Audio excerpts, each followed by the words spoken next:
In the 1970s, Robert Maudsley took the lives of 4 men, 3 of them while he was remanded in prison. Robert Maudsley. Known as Britain's most dangerous prisoner, Robert Maudsley is one of about 100 people sentenced to a whole life order since its introduction in 1983, meaning that he will never leave prison. They call him Britain's Hannibal Lecter or Cannibal Maudsley. Maudsley is the longest-serving British prisoner in solitary confinement, having been incarcerated since 1974. Labeled Britain's most dangerous prisoner, he spent 23 out of every 24 hours in solitary confinement. Allowed out for only a single hour's exercise under the supervision of 6 prison warders. But how did the so-called Wolfman of Wakefield become a serial killer? What experiences turned an innocent young boy into Britain's most dangerous man? Born in Liverpool in 1953, Maudsley had a difficult childhood, to say the least. I was brought up in Liverpool, and I spent approximately 16 years in various orphanages from the age of 6 months.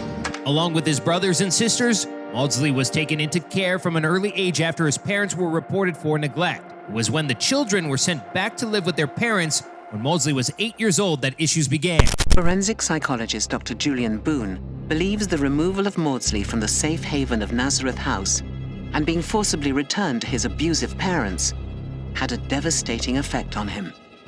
Maudsley claims to have been regularly abused and even raped by his father, eventually leaving the family as a young man. He ran away to London and became a rent boy at the age of 18. Surrounded by criminals, drugs, and violence, Maudsley again became a victim of sexual abuse. Maudsley was raped in London, and this was carried out by someone that was an associate of his. It was here in London that the young man became a killer. After suffering a life of abuse, Maudsley snapped after an associate, John Farrell, allegedly flaunted photos of sexual abuse he'd carried out against children. He's run away to London, met some guy. The guy showed him pictures, supposedly, of a girl that he was abusing, and my uncle freaked out, killed him.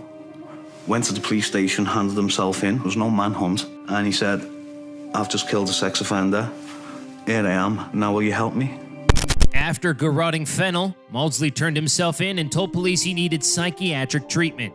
He was found unfit to stand trial and was instead sent to Broadmoor Psychiatric Hospital. After being sentenced to life for murder, he was sent to Broadmoor, where he was able to kill again. It was whilst being locked up that Maudsley carried out another 3 murders, becoming a serial killer. He personally blames a lot of his criminal activity, which extended to murdering 4 men, to anger against his parents.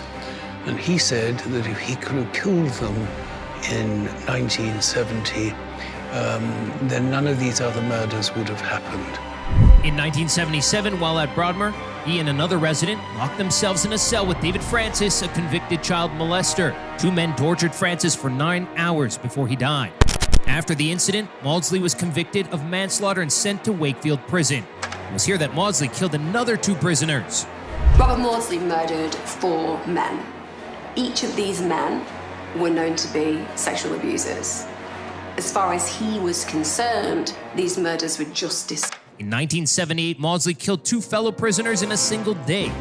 He garroted and stabbed Saulney Darwood, a man in prison for killing his wife, before stabbing William Roberts to death as he was lying on his bed.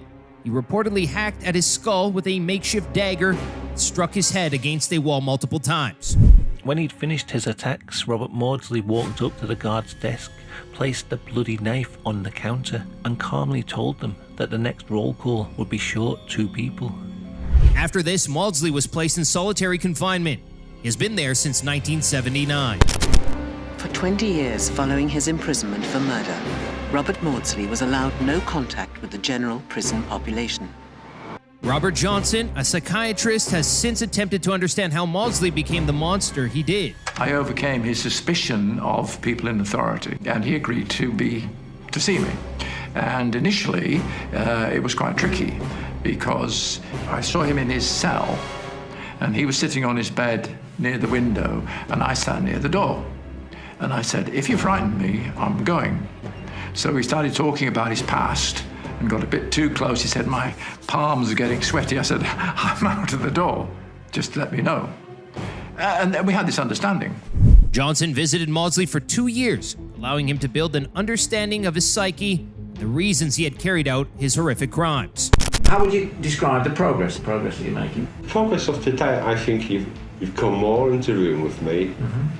I'm able to talk about things, a lot more things today than I was able to, say, 6 or 9 months ago.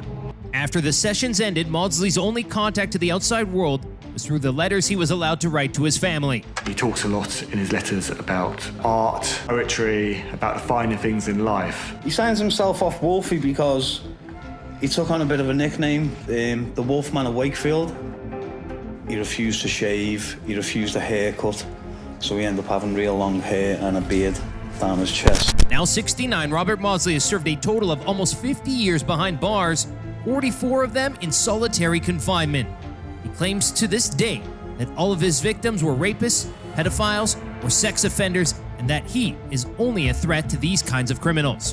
Whether his crimes were truly revenge killings or simply mindless acts of violence, we may never know. However, it is likely that without suffering the abuse he did as a child, Robert Maudsley would have never become the Wolfman of Wakefield. Thanks for watching this episode of Crime 101. Please be sure to like and subscribe if you enjoyed it. We'll see you next time.